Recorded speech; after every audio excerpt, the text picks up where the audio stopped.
Bonjour à toutes et à tous. Alors, aujourd'hui sur Horus, nous allons parler de l'eau. Parce que moi, c'est un thème qui m'est cher, hein. L'eau, je pense, a une place cruciale dans notre matrice. Cela fait déjà pas mal d'années que je m'intéresse de près à ce mystérieux élément. Pour preuve, en 2016, sortait mon livre L'eau de la Grande Pyramide, hein. C'était le fruit de 4 années de recherche dans lequel j'exposais une hypothèse selon laquelle une des fonctions de la Grande Pyramide était liée à l'eau. Et puis, dans la foulée de cette même année, j'ai publié un article dans le magazine Top Secret, le numéro 88, intitulé L'eau, l'interface de la matrice artificielle, dans lequel j'abordais déjà le principe de matrice et l'importance de l'eau dans celle-ci. Et donc ce n'est pas pour rien hein, si dans le film Matrix, justement, la matrice est représentée par des lignes de code informatique qui dégoulinent sur un écran comme de l'eau sur une vitre. Et donc pour parler de ce sujet passionnant, aujourd'hui j'ai le plaisir d'accueillir en duplex de New York, Thibaut. Salut De Thibaut. New York. Salut Thibaut, comment vas-tu? Salut, salut à tous et Bon, toutes. voilà. Espérons qu'il y a aussi un petit peu Ah oui, de il la y a gente de, féminine qui euh, regarde ce genre de vidéos. il y a parfois, je pense qu'il y a même plus de femmes que d'hommes qui regardent cette vidéo. Comme en plus aujourd'hui c'est la journée des droits nationaux des femmes. Eh ben voilà, donc on est dedans. Bienvenue à Mesdemoiselles et Mesdames sur Horus, avec grand plaisir. Donc, est-ce que tu peux succinctement te présenter, Thibaut, pour ceux qui ne te connaissent pas? Eh bien, Thibaut, la trentaine, deux bras, deux jambes, une tête bien remplie et quelques accessoires livrés avec. J'aime bien dire ça. Non, comme tout le monde, hein, je crois. J'ai été biberonné par, on va dire, les années 2010-2012 avec un certain documentaire qu'on ne va pas On peut le citer, rappeler, on va dire. on peut le citer, la révélation des pyramides, Mais bon, ça qui a vient un mis petit peu le. plus loin quand même, parce que Oui, très jeune, je me sens attiré par toutes ces choses-là. Pour info, mon premier dessin, quand j'avais euh, entre 6 ans et 8 ans, bah, c'était les pyramides. Alors que je savais pas du tout ce que c'était. Enfin, si, j'avais vu les formes, ça m'intriguait, et puis du coup, je les avais refaites. C'était des bâtiments grossiers, comme ça, avec une petite porte en bas et des palmiers, jusqu'à ce que. Voilà, c'est assez drôle. réminiscence d'une vie antérieure, peut-être, hein. Pourquoi pas? Pourquoi pas? Je laisse les possibles ouverts, on sait C'est jamais. exactement. Et donc, Thibaut, tu es actuellement sur le point d'ouvrir ta chaîne YouTube. Oui, c'est ça. J'ai Voilà. lancé ma chaîne il y a à peu près quelques semaines. Il n'y a encore rien dessus, hein. Je pense que la première sera celle-ci. Ah bah écoute, avec plaisir, il n'y a aucun souci. Et du coup, moi, je mettrai dans le descriptif de cette vidéo le lien pour accéder à la chaîne Ouais. de Thibaut. Mhm. Comme ça, Ouais, ça marche. vous pouvez toujours vous abonner, même s'il n'y a pas encore de vidéo, mais au moins, voilà, vous abonner, comme ça, vous serez au courant des premières vidéos que Thibaut sortira. Et Ouais. on en a discuté ensemble, je pense que ça peut être des vidéos très intéressantes. La ligne, on va dire, éditoriale se retrouve dans la propos de la chaîne. Du coup, ça donne un peu un Une panel explication. de ce qu'il y aura dedans, quoi. Mhm. Ça annonce un petit peu la substantifique moelle de la chaîne, on va dire. Alors justement, la ligne directrice de tes recherches, est-ce que tu peux nous en toucher un mot, Thibaut? Bon, en De tes fait, recherches et de ce que tu comptes faire découvrir à pour travers cette expliquer un chaîne. petit peu la chose, je vais on va dire, comment dire, poser le décor, si tu veux bien. Mhm. Je dirais qu'aussi loin que peuvent se projeter mes souvenirs, je pense toujours avoir été fasciné par ces énigmatiques constructions qui jalonnent les quatre coins de notre planète. Ces monuments déposés là par nos lointains ancêtres, en guise d'héritage peut-être, derniers témoins de pierre d'une époque révolue, dont le sens nous semble nous échapper complètement. Oui. Et je pense que devant leur analogique caractéristique, qu'elles soient métriques, géométriques, ou topographiques, ou symboliques, euh, la question du comment qui a longtemps occupé mon esprit s'est avérée bien dérisoire à l'égard du tourbillon de pensée que peut générer vraiment la vertigineuse question du pourquoi. Et c'est là, je pense, Oui, et tu l'as compris, et je pense comme beaucoup de chercheurs, hein, on essaye toujours d'assimiler ces sites sacrés aux religieux, aux sacrifices, enfin à des choses ben, basiques, il faut pas on va dire. oublier que nos chercheurs contemporains raisonnent comme ils raisonnent. C'est-à-dire, ils sont, ben, comment dire, une personne qui fait des recherches, par exemple, elle est influencée par son environnement social, son environnement politique, ce qu'elle a appris dans sa jeunesse, ce qu'on lui dit. Enfin, Son il y a, formatage, son il y a tout formatage. un. C'est même pas du formatage, c'est l'environnement Mhm. dans lequel il est actuellement. Par exemple, quelqu'un qui est belliqueux, il aura un raisonnement différent que quelqu'un, par exemple, qui est profondément dans la paix, dans le respect. Il va interpréter une scène différemment. Mhm. Tu prends par exemple un tableau, juste un tableau, une scène figée.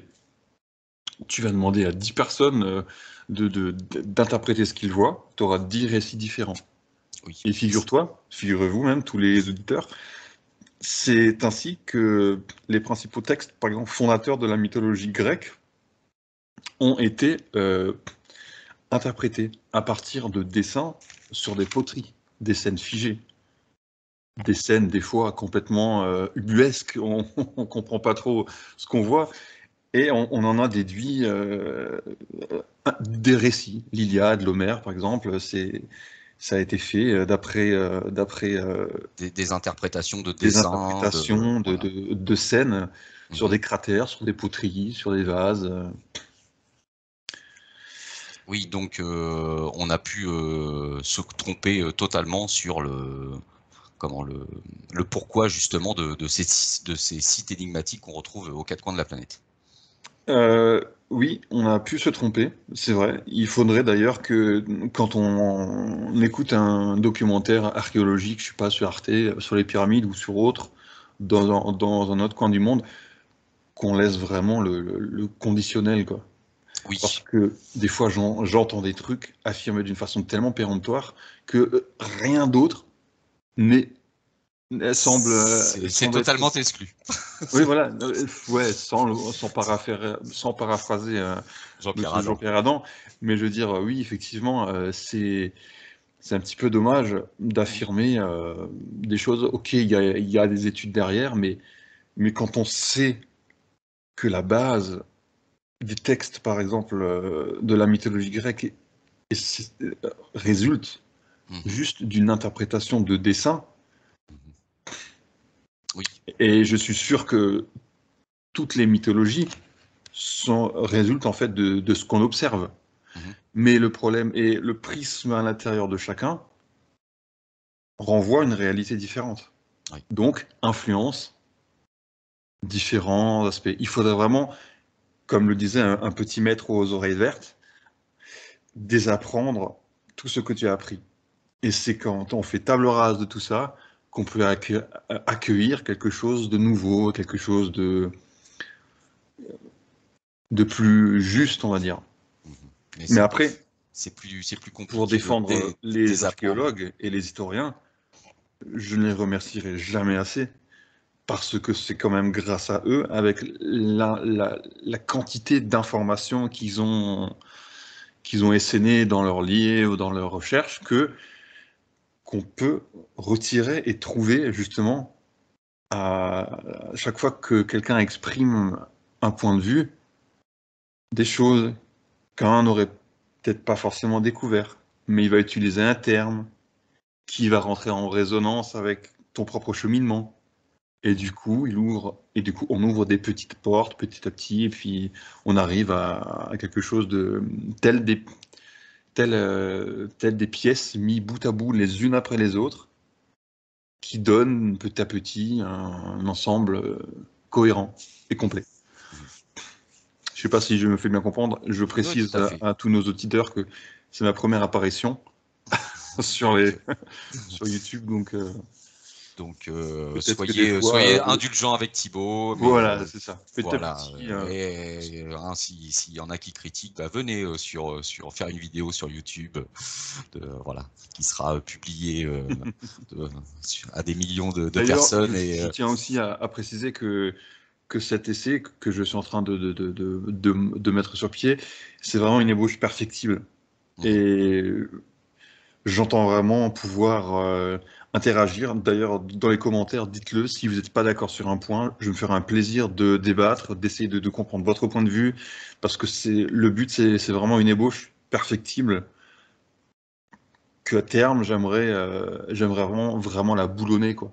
Qu'il mhm, n'y ait mhm. pas du tout de possibilité qu'on me contredise sur quelque chose, ou parce qu'on aura vraiment pesé le pour et le contre avec différents intervenants, différentes personnes qui m'apporteront la contradiction. C'est vraiment le but, en fait, d'une démarche scientifique. Mhm. Tout à fait.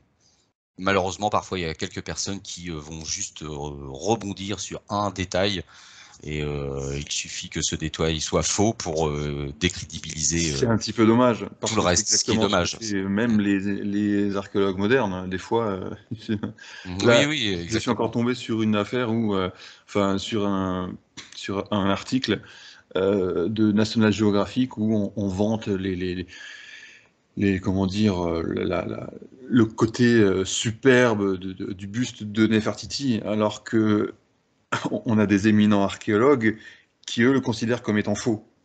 Mhm, Parce qu'ils ne cadrent pas du tout avec avec la taille du buste, avec des aspects de conception. Ça n'a rien à voir avec aucune période, par exemple, de l'Égypte, et du coup, ben, ça crée débat.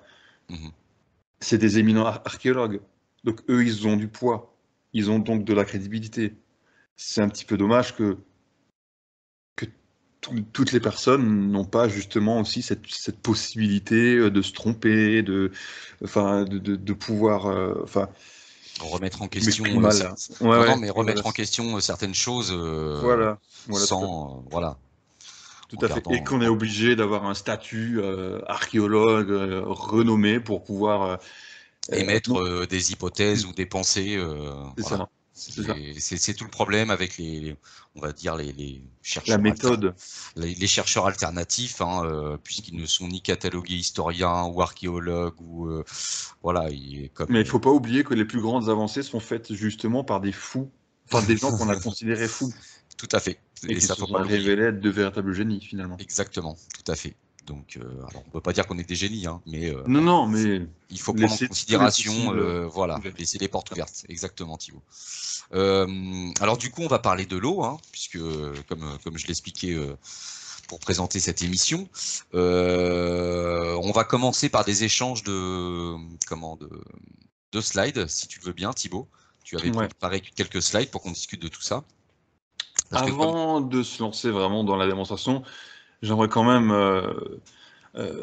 faire comprendre à nos auditeurs que c'est, on va dire, ce que je vais tenter d'exposer ce soir. D'ailleurs, on n'aura jamais fait le tour, hein. Je fais des recherches depuis plus de 10 ans.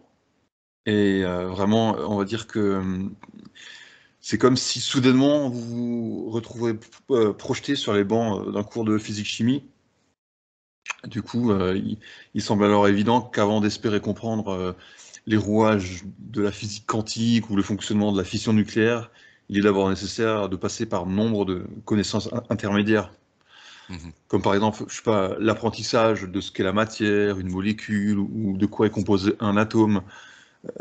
Si, par exemple, on ignore tous les rudiments de la physique élémentaire, je pense qu'il serait vain d'espérer comprendre les mécanismes de la fission nucléaire. mhm. Tu vois, Oui, percevoir le sens de ce que je vais tenter de démontrer, euh, c'est un petit peu sur le même schéma, quoi. À l'image de pièces d'un gigantesque puzzle qui s'assemblerait les mhm, unes avec les autres. Du coup, il faut assimiler des connaissances en amont pour que, après tout l'ensemble, mis bout à bout, offre une compréhension cohérente et complète. ok. Et comme ça, on est prévenu. Très bien. Voilà, c'est juste, Non, non, mais tu as raison de préciser tout ça, c'est un Thibaut. cheminement en fait. C'est C'est vrai vraiment que, et quelque comment, chose. Tu peux pas parler tout de suite. En fait, ça, c'est ça. Déjà, les gens, ils vont pas t'écouter, ils vont trouver ça péremptoire. Pour ça qu'il faut d'abord planter le décor, montrer quels sont les éléments, parce que si tu veux, j'ai un petit peu synthétisé plein d'idées, je les ai mises en relation, et je me suis rendu compte qu'en fait, depuis l'aube des temps, l'humain n'a cessé de tenter d'illustrer une même idée, une même pensée, Mhm. qu'il a mise en œuvre à travers de récits allégoriques, mythologiques, qui est toujours influencé par un contexte social, par un contexte environnemental. Par exemple, au Sahara, tu auras du sable et des palmiers, alors que dans la jungle d'Amazonie, bah, tu n'auras pas de palmiers, tu n'auras pas de sable. Tu auras d'autres plantes ou qui rappelleront des caractéristiques identiques, similaires à un autre endroit du globe. Tu vois, Ouais. Je vois ce que c'est tu veux vraiment, dire en fait, en fonction de comment des civilisations et de l'époque et c'est ça, de leur géolocalisation, c'est s'ils ont ça. voulu émettre une pensée Voilà, unique, et évidemment ils ont pas utilisé les mêmes symboles, c'est mais ça. quelque Mm. part c'est ce qu'on va voir ce soir, c'est que quand on commence à faire ces liens, on voit bien qu'ils ont voulu parler de la même chose en fin de compte C'est ça. et Mais ils ont pratiqué les mêmes choses, on va dire, c'est ça, ouais. de par les constructions de ces fameux sites sacrés que l'on va aborder aussi. Oui, voilà. Comme le dirait Jean Perradan, hein, c'est pas, enfin, il citait les castors, je crois, Oui, oui, en les disant, castors ne se connaissent pas, mais ils fabriquent tous des barrages sur voilà, la planète, voilà. quoi. Mais c'est exactement ça, en fait. C'est, par exemple, dans les régions tropicales, tu verras des animaux qui ont des attributs, qui ont des particularités que n'ont pas, par exemple, enfin, et du coup, l'animal sera différent dans une autre partie du monde qui représente les mêmes caractéristiques. On va prendre par exemple le paon, qui est un oiseau chamarré, qui fait la roue, plein de couleurs, des couleurs irisées.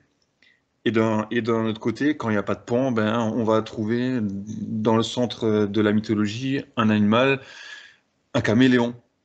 Mais en fait, Oui, les deux ont les mêmes attributs, ils interagissent avec les couleurs. Par oui. exemple. C'est un simple exemple, hein, je ne dis pas que. Mhm. Non, non, mais au moins, voilà, c'est un bon Ouais, exemple pour faire le lien c'est ça. avec ce que tu vas nous présenter. C'est un très bon exemple.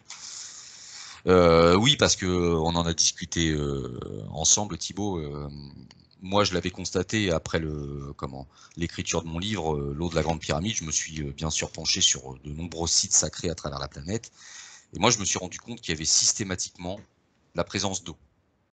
Mais C'est ça. on L'eau, devinait, parlons-en.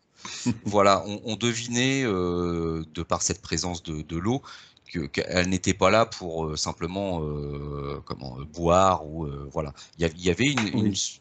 Il y il y avait avait un aspect curatif. Il y avait quelque chose il y de. avait une Enfin, utilisation peut-être pas curatif, pour ne pas utiliser ce mot, mais il y a vraiment quelque chose de crucial, on va dire. voilà, voilà. Et C'est-à-dire j'utilise que bien ce mot pour une bonne raison.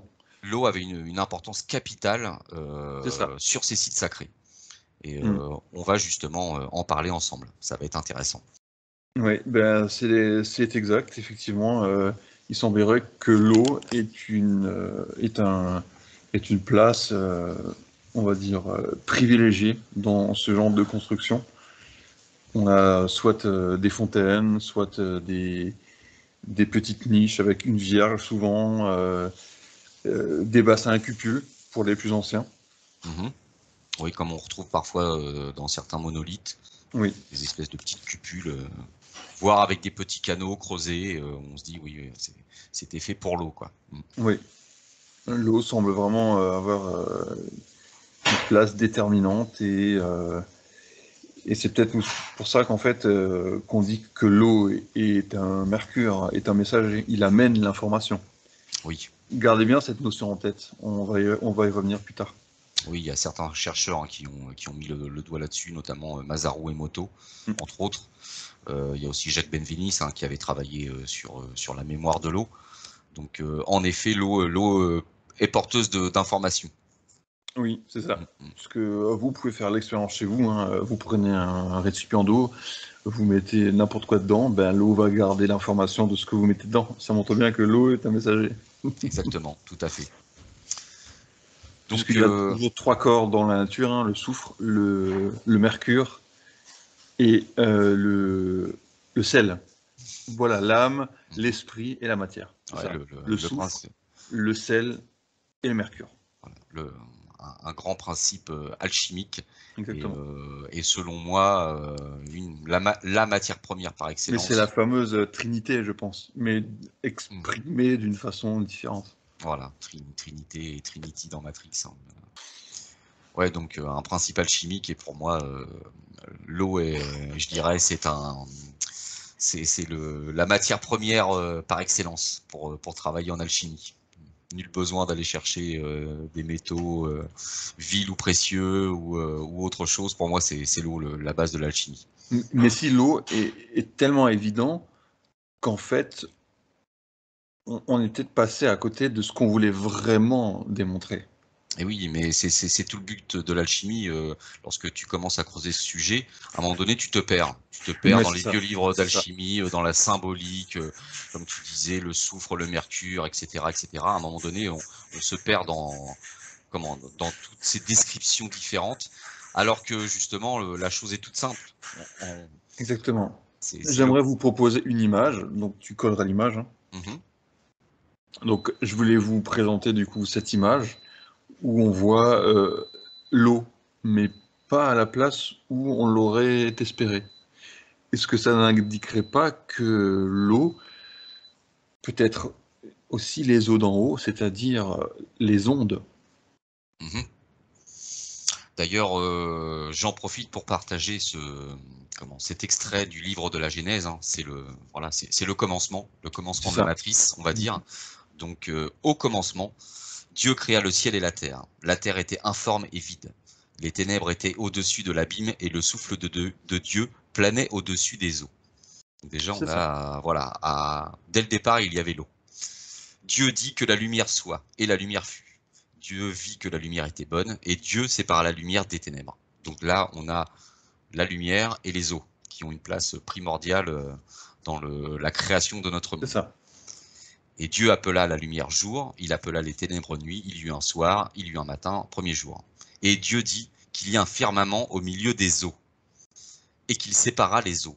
Dieu fit le firmament, il sépara les eaux qui sont au-dessous du firmament et les eaux qui sont au-dessus. Et ce fut ainsi, etc., etc. C'est ça. Donc on voit très bien que dans la Genèse, hein, dans la Bible, par rapport à la création de notre monde, l'eau avait une place primordiale, puisqu'elle était C'est là ça. dès le départ. C'est exactement ça. Et pour reprendre un principe alchimique, ce qui est au-dessus est comme ce qui est en bas. Mais en fait, les eaux, l'eau qu'on connaît, c'est la même chose que les eaux d'en haut. Et les eaux d'en haut, ce sont les ondes. Mhm. C'est pareil, il y a de l'information qui circule là-dedans, tout comme il y a de l'information qui peut circuler dans l'eau. Mhm. Il y a Ouais, deux dimensions. Et d'ailleurs, je pense même que chaque état de la matière, c'est de la lumière dans un état différent. Du coup, ouais, la matière, l'air, la terre, l'eau et le feu. du coup le feu sont les quatre états de la lumière. Mhm. Après, je prendrai du temps, peut-être un jour, Bah, pour le développer. sur les vidéos que tu comptes proposer sur ta chaîne Oui, voilà, c'est ça. C'est pour ça. développer ce principe. Mhm. Mais ce sera pas tout de suite dans les premières, hein. Ce sera certainement plus tard, ou même peut-être qu'il faudra d'autres connaissances intermédiaires pour appuyer la chose, mais on Mhm. verra. En Ok. tout cas, ça reste une possibilité. Si on prend le principe que on parle pas toujours d'eau, mais plutôt d'onde, c'est là que ça devient super intéressant. Mhm. Parce qu'on a toujours, dans toutes les mythologies, un dieu de l'eau, Oui. qui a pas forcément les caractéristiques, on va dire, marines, mais qui est plutôt assimilé au dieu de la foudre, par exemple. Mhm. Et on voit certaines représentations, par exemple, chez les Sumériens ou chez les Acadiens.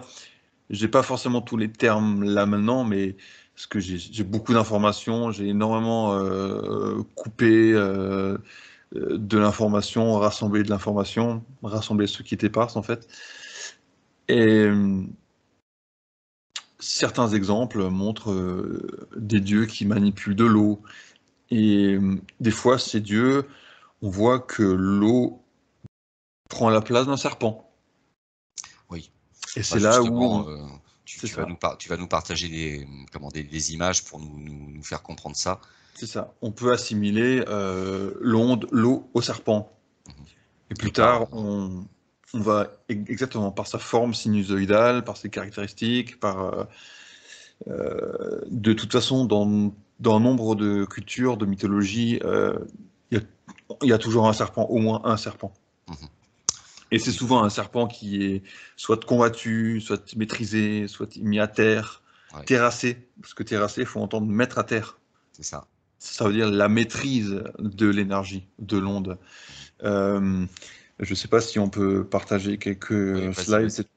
vas-y. Bah là, on voit plusieurs exemples, toujours d'un personnage, soit composé carrément par des vagues, donc par l'onde, soit arborer la forme d'un corps de serpent avec une tête humaine, soit enfin, toujours un rapport avec de l'eau ou des serpents.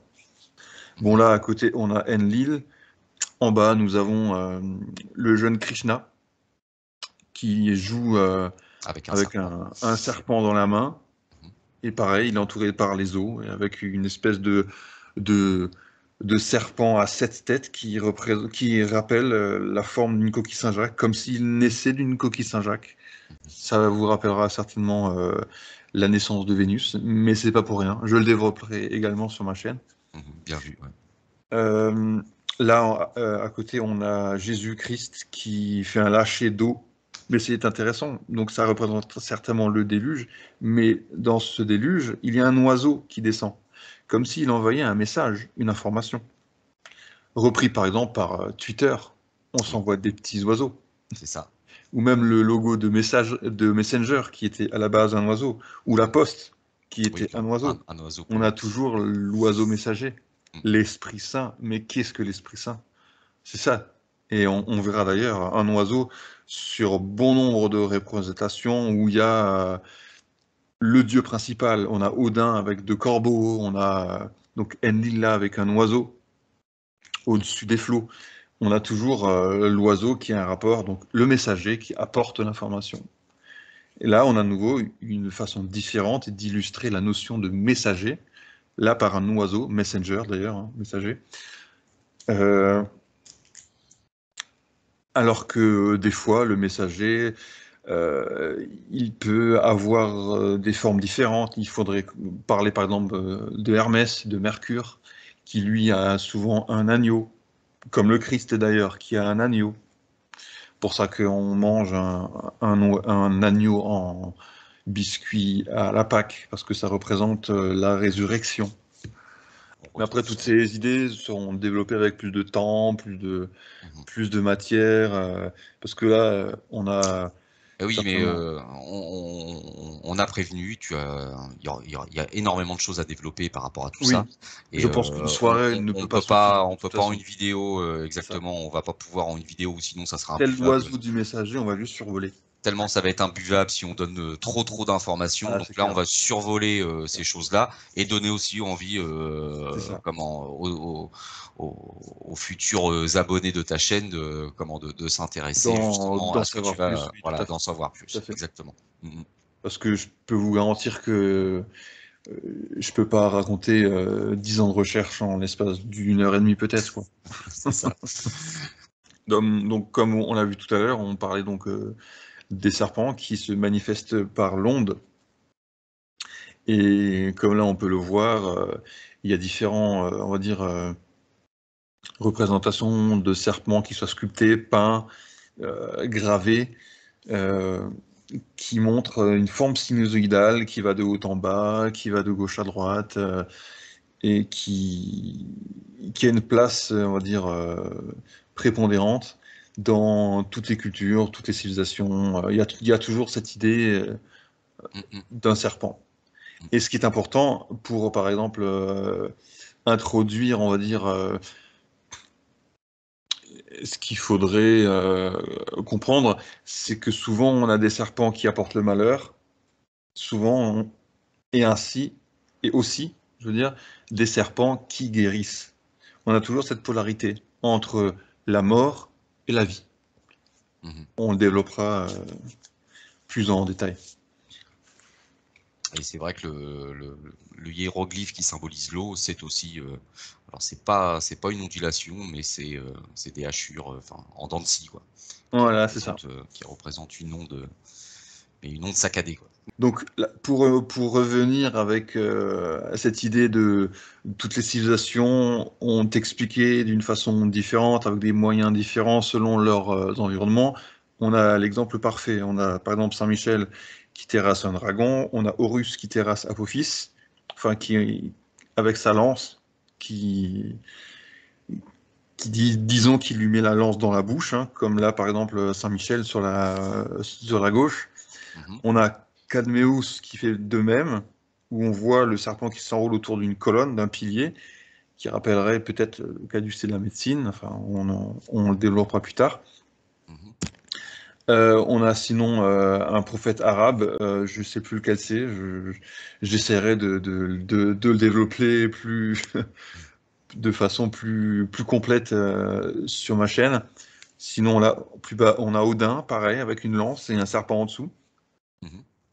On a sinon un archétype donc de la mythologie maya qui, pareil, qui maîtrise un serpent. Et sinon, on a Hercule qui décoche une flèche sur un serpent dragon. Mhm.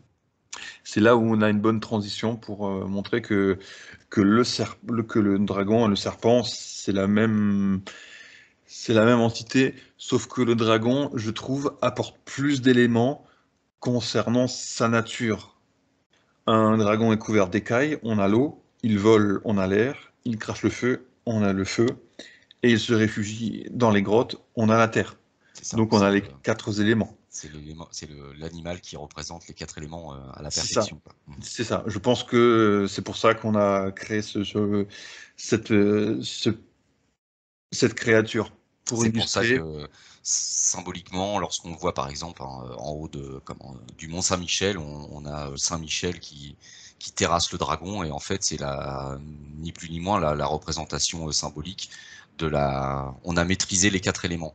C'est ça. Et les quatre éléments qui renvoient du coup aux quatre points cardinaux, qui Mhm. définissent donc un espace sur la Terre et donc une continuité entre ces quatre éléments. Ce sera développé aussi ultérieurement, parce que ça, c'est vraiment un gros morceau de compréhension du puzzle. Mhm. Les Bah, fameux quatre éléments. le chiffre 4 est, je dirais, est la représentation parfaite de la Terre selon moi. Oui, C'est pour ça c'est que, intéressant. Ouais. à l'image d'une vidéo que j'avais fait avec Hervé sur Monde Mystérieux, où Ouais. j'expliquais qu'une des fonctions, notamment de la Grande Pyramide, est aussi de représenter symboliquement la Terre. Puisque là, on a les 4 points cardinaux, on a ces 4 Bah, triangles qu'on effectivement, va. la pyramide étant vraiment positionnée sur les quatre, enfin, ces quatre faces, sur les quatre points cardinaux, c'est intéressant de voir que effectivement, elle voulait démontrer quelque chose. L'implantation de ce monument, d'ailleurs, qui n'est pas le seul, hein. On peut parler de Tiwanaku, Mhm, qui est exactement positionné sur les quatre points cardinaux. On a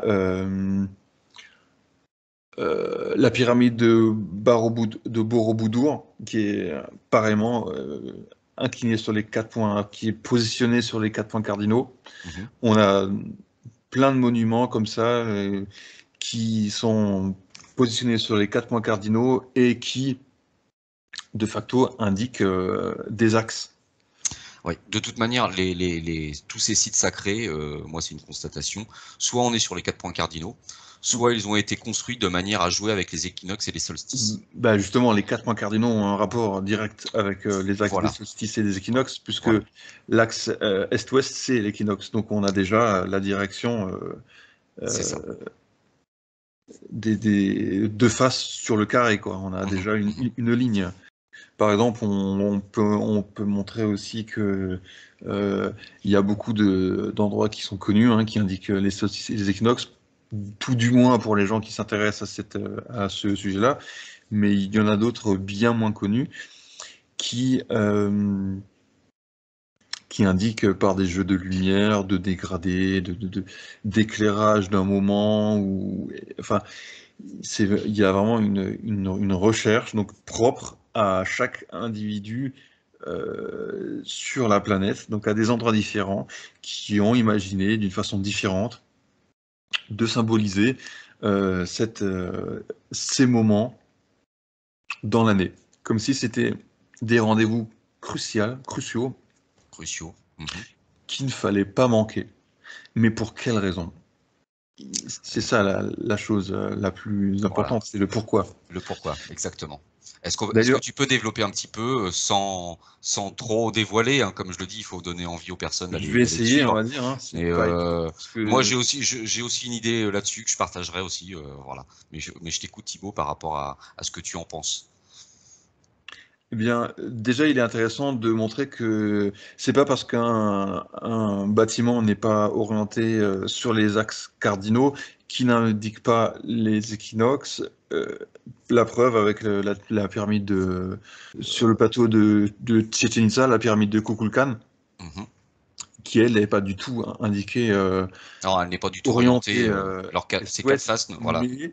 Mais il y a un mais jeu et d'ombre, le jeu de lumière jeu de qui lumière. joue à ce moment-là et dessine la forme du serpent qui descend sur la rampe. Exactement. Et ça montre bien que c'est pas parce qu'un monument et qu'on ne le voit pas tout de suite et que c'est pas évident pour nous qu'il ne cache pas quelque chose d'autre derrière en tout cas. Et je vous invite toujours à voir une vidéo que j'avais fait sur Monde Mystérieux où j'expliquais qu'en fait les dernières recherches qui avaient été faites en 2015 sur cette pyramide avaient démontré la présence d'une gigantesque cénote sous cette pyramide.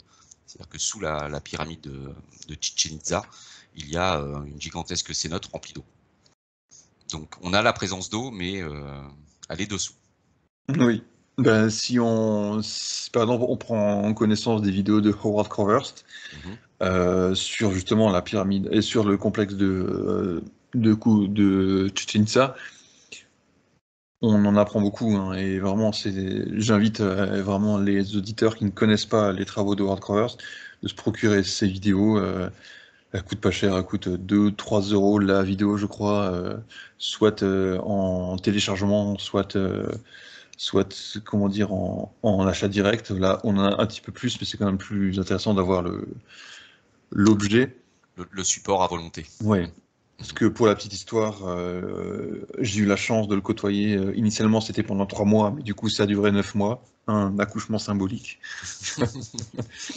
Et vraiment, j'ai vu des choses que je n'aurais jamais cru si on me l'avait dit comme ça. J'ai vu des phénomènes, euh, le soleil qui roule sur la tranche d'une pierre exactement à un moment de l'année clé. Enfin, c'est vraiment une grande poésie dans ces lieux-là. Si vous avez l'occasion d'y aller, même de vous rendre sur ces lieux lors de leurs événements qu'ils organisent, c'est vraiment quelque chose à ne pas manquer. Ça vaut vraiment tous les voyages aux quatre coins du monde. Là, tout est en France, tout est accessible et on voit vraiment des choses qui vous laisseront vraiment perplexes.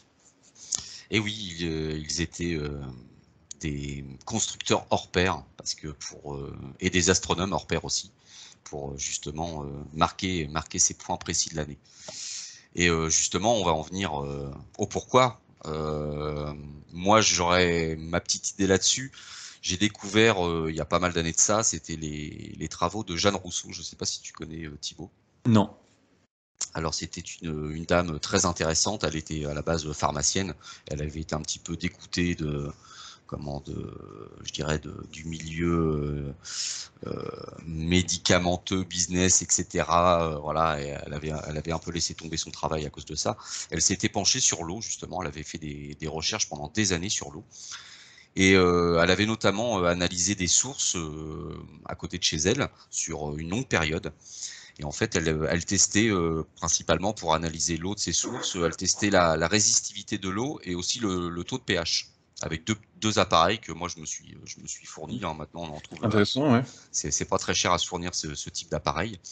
Et en fait, elle s'était rendue compte qu'au moment des solstices, c'est-à-dire le 21 juin et le 21 décembre, durant 3 jours qui entourent cette période bien précise, l'eau changeait en fait. Elle avait constaté que le pH de l'eau, alors je vais vous dire une bêtise, je crois qu'il diminuait et la résistivité de l'eau augmentait. Alors ça, c'est Donc super intéressant. il y avait justement, pendant cette période bien précise de l'année, sur ces sources qu'elle étudiait, elle avait constaté qu'il y avait un changement Et c'est maintenant que de... tu m'en parles, alors que tu sais très bien où est-ce que je veux en venir. Bon, ça, tu couperas, hein. Mais non, justement, voilà, tu vois, Surprise, quoi. c'est ça, la petite surprise. Donc, Ah bah, super surprise, hein. donc voilà, c'était extrêmement intéressant ce qu'elle avait découvert. Et moi, j'ai trouvé une clé là-dedans lorsque j'avais fait ce lien avec les sites sacrés, la présence toujours systématique de l'eau et justement les constructions qui sont axées principalement sur ces périodes de l'année bien précises. C'est ça. Alors, j'aimerais dire quelque chose à nos auditeurs que je ne pourrais pas développer cette problématique tout de suite, mais je peux dire que euh, on va dire que depuis qu'un individu naît sur cette planète, il est baigné par une croyance qui l'empêche de comprendre justement ce qu'il lit, ces, ces monuments aux solstices et aux équinoxes. Mmh. Une fois qu'on se débarrasse de cette croyance, c'est là qu'on peut commencer à le comprendre. Mmh. Ce sera développé tout au long de ma chaîne, mais il faudra vraiment beaucoup de patience parce que c'est assez compliqué. Et puis, Non, non, et oui, c'est compliqué, mais aussi il faut prendre des gants parce que là, on est en plein dans la médecine alternative. Et donc, il faut vraiment prendre des pincettes lorsqu'on aborde ce sujet-là. et ben pour comprendre cette,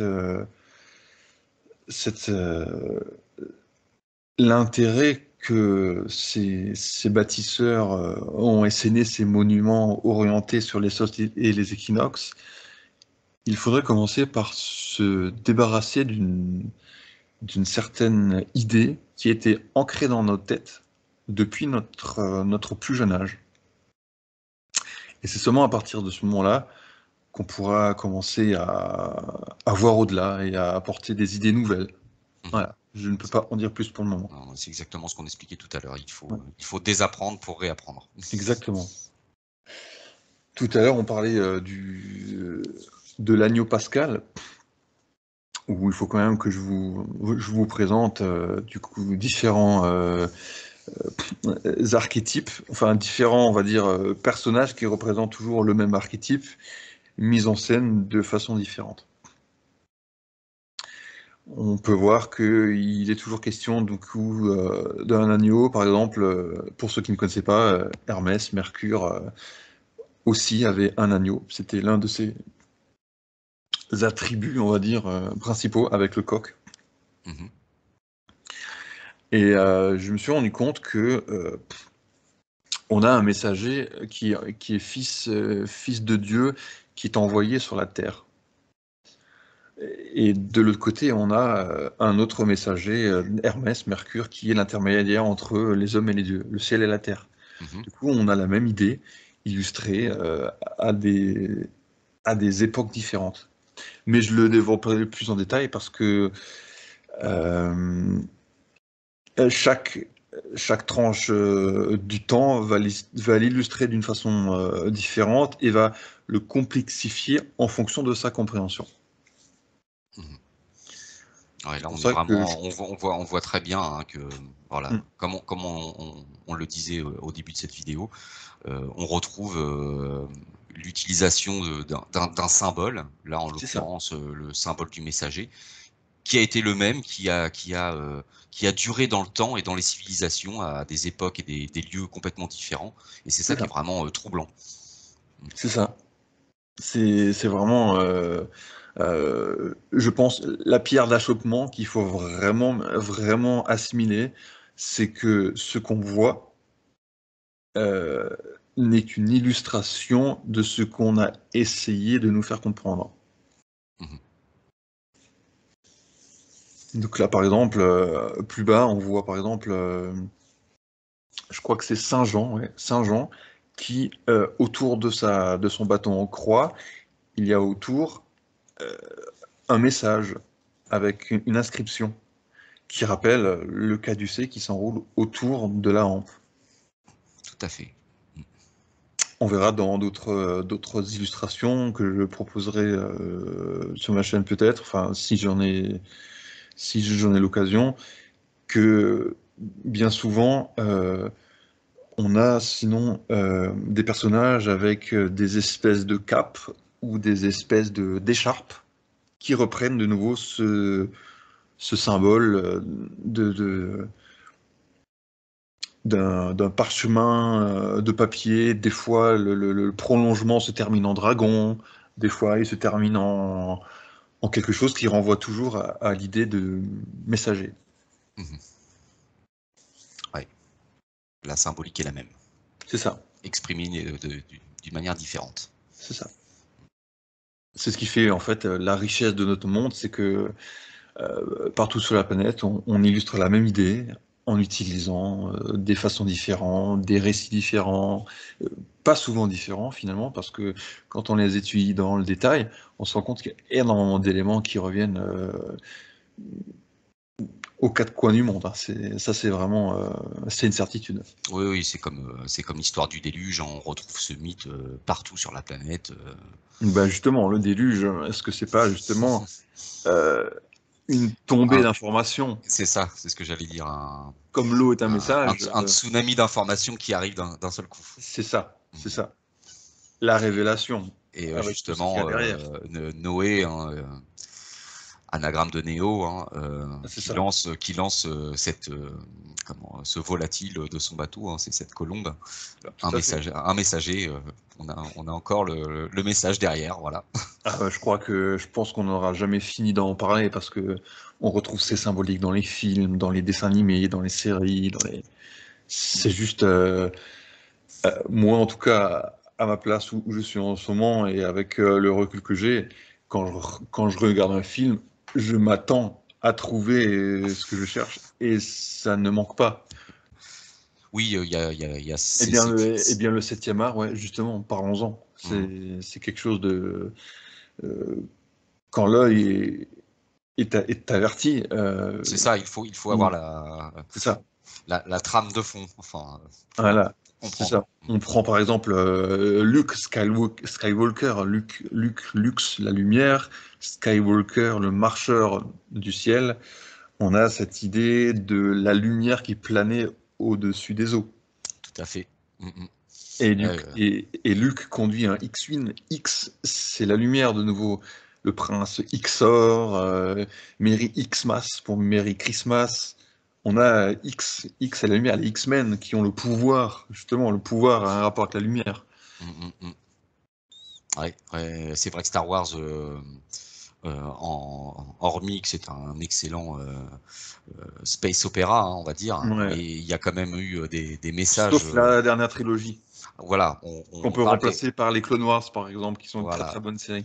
mais on parle des premiers Star Wars, hein, Ouais, les tout premiers. C'est vrai que moi j'en avais parlé aussi par rapport à Yann Solo. Pour moi, c'est le soleil. exactement. Sol, La princesse Leia, c'est la lune. tout à fait. Et puis, on retrouve hein, Et Luke au ces deux, centre. voilà, Luke au centre, la lumière. Hein, et puis, on retrouve ces deux personnages, R2D2 et C3PO. C3PO qui est tout doré, brillant comme la lumière. C'est ça. Et R2D2, hein, une demi-sphère blanche, bleue, grise. Pour nous représenter la Lune toujours. Voilà. C'est ça. Et c'est toujours R2 qui réfléchit, donc comme la lumière, comme les miroirs, Mmh. donc comme la Lune, je veux dire. Mmh.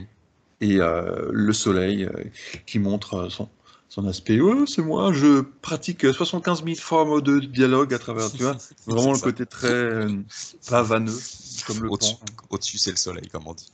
Exactement, c'est ça. Mais c'est vrai qu'il y a aussi dans les dessins animés, comme tu le disais, hein, on parlait en off, hein, d'Ulysse 31. Exactement. C'était Ulysse 31 c'était qui. une série géniale qui m'a percé quand j'étais petit et j'ai Bah, moi adoré, que quoi. j'ai découvert que récemment en fait, hein. D'accord, Je d'accord. connaissais de vue, mais quand j'ai vu par exemple la forme du vaisseau Ulysse 31, donc L'Odysseus, l'Odysseus l'Odysseus en forme d'œil. en forme d'œil, c'est intéressant. C'est Oui, et puis toute cette mythologie d'Ulysse. ah oui, tout à Euh, fait. Qui n'est qu'une allégorie de la cour du soleil d'est en ouest. mhm. Comme le disait par exemple Nota Bene lors de sa chaîne, enfin lors d'une émission qu'il a consacrée, je crois, à Hercule, où il fait le pont Les 12 travaux. entre les 12 travaux et toujours ce mythe par exemple, les 12 travaux, hein, c'est en fait la course du soleil à travers les 12 saisons, les 12 mois. Oui, ou les 12 constellations. Oui.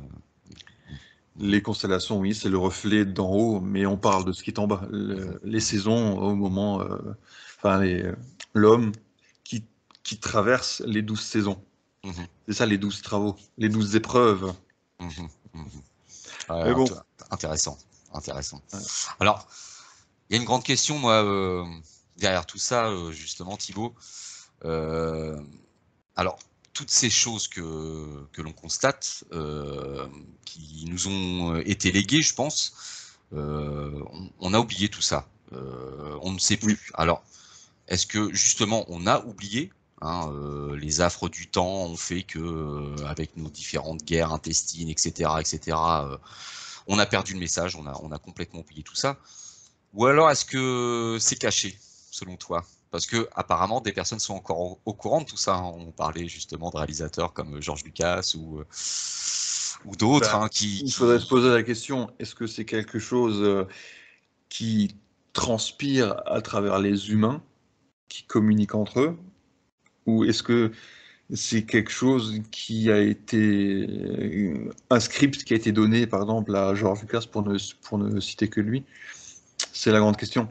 Mhm, Est-ce que c'est pas l'inspiration justement de l'artiste mhm. qui, quand il est investi par ce qu'il fait, a accès à quelque chose? Mhm. Enfin, on parlait tout à l'heure justement des sites sacrés. Ouais. Je pense que ces sites ont été conçus, comme on le dit, hein, pour les hommes, et Ouais, justement pour bénéficier de certaines choses à des moments bien précis de l'année. c'est ça. Est-ce que justement ces choses devenaient dérangeantes pour un pouvoir qui commençait à vouloir se mettre en place? Je laisse les possibles ouverts. D'ailleurs, dites-moi votre avis dans les commentaires. Oui, on aimerait bien Est-ce avoir. que vous pensez que c'est quelque chose de voulu ou c'est quelque chose qui s'est étiolé Mhm, dans le temps, petit à petit, par les avancées technologiques, par le confort qui est arrivé, par un peu une rupture, une rupture de lien entre notre nature, on va dire, sauvage, proche de la nature, et euh, la course au matériel, au confort, à toutes les innovations. ouais, c'est ça. On aimerait bien avoir votre avis là-dessus. Mais moi, enfin, à mon avis, hein, au vu de la complexité de certains sites et du mal qu'ils se sont donnés pour Ah oui, ils concevoir se ces sont vraiment monuments, donné du mal. Oui. il y a même des monuments, on n'a toujours pas compris comment ils ont fait, pour vous dire. Je pense que ça devait être quand même d'une importance capitale, Crucial. cruciale même. On retrouve cette croix. Je n'en dis pas plus pour le moment. Bah écoute, moi je trouve que voilà, ça reste toujours passionnant ces choses-là. On en a parlé en off. Tu as beaucoup de choses à développer par rapport à ce qu'on a survolé ce soir. Donc Ouais. j'espère qu'on va donner envie aux personnes de te suivre sur ta chaîne, Bah, qui s'appelle aujourd'hui. pour le moment, elle porte le nom de Point of View, Mhm, qui fait écho à en fait un montage que j'ai fait quand j'étais à l'école Creative Seeds de Cesson-Sévigné. Très bonne école d'ailleurs, hein. J'ai appris beaucoup de choses. Des gens géniaux, très humains. C'est pour mon petit coup de pub au cas où il y a quelqu'un qui s'intéresse au métier du cinéma. Voilà. J'ai fait un montage où j'illustre. Ben, je le mettrai sur ma chaîne si j'en ai l'occasion. Mhm. Où j'illustre deux personnages qui soutiennent mordicus une idée de ce qu'ils voient, alors que c'est une forme qui a une forme donc spécifique où l'un il ne voit qu'un rond et l'autre de son côté il ne voit qu'une forme de carré. Et en fait, Et il y a un troisième personnage qui vient, c'est il donne ainsi. il fait tourner la structure C'est un cylindre. qui montre en fait que bien souvent on ne voit qu'une face d'un ensemble. C'est ça. Mm. Et Oui, oui, c'est du en prenant recul un autre point de vue, et un justement, autre point de vue. donc là à gauche et à droite, du coup, puisque un personnage regarde dans une direction et l'autre dans l'autre, Mm. qu'on se rend compte que ce qu'on croyait être n'est pas forcément ça. Exactement. Eh ben, écoute, c'est sur cette belle parole qu'on va terminer cette émission. J'espère qu'on va avoir donné envie aux personnes de continuer à te suivre. D'ailleurs, il va falloir que tu te mettes au boulot, hein, parce qu'il va falloir que tu enchaînes Ouais, pour le les moment, il n'y a vidéos. rien Hein. du tout, hein. Ah si, il y a beaucoup de choses. Je sais que tu as tout dans la tête comme on rêve. C'est ça, j'ai Voilà. tout là-haut, donc si vous voulez tout Et savoir, prenez ma tête et disséquez là, hein. Comme ça, c'est au ça. moins, Mais c'est un sujet où il faut y aller, comme on dit, step by step. Et ouais, tu vas très y aller prudent. step. Voilà, très Très prudent. Tu vas prudent pour ne pas heurter les consciences, parce que bien souvent, on s'accroche à des idées qu'on croit être vraies, et que Et c'est qu'une puis, construction mentale, et que, enfin, c'est... et puis comme tu le dis, hein, tu peux pas essayer de convaincre des personnes sur quelque chose que tu as mis 10 ans à trouver. Euh, Le but est pas de convaincre, hein, non, non, c'est c'est de pas de donner convaincre, un mais réfléchir. Mm, d'expliquer des choses que tu as mis 10 ans à trouver tout à fait. et que pour toi aujourd'hui ça te paraît logique, mais comme tu le dis, en fonction du point de vue de chacun, ça paraît pas logique sur le coup. Voilà, C'est ça. Le point de vue, l'éducation, beaucoup de exactement. paramètres qui rentrent en compte. Bah écoute Thibaut, moi je te remercie énormément d'avoir Écoute, merci à toi de m'avoir partagé accordé ton audience. toutes ces choses sur Horus. Et puis bah moi je vous dis à très bientôt pour de nouvelles aventures. Hein. Thibaut, la porte est ouverte, tu reviens quand tu veux. Ça Et puis marche. avec plaisir pour partager cette vidéo qu'on a fait ensemble sur ta chaîne. Ça sera la première. Allez, bonne soirée à tous. À ciao Bonne soirée à ciao. tous. À bientôt. Salut.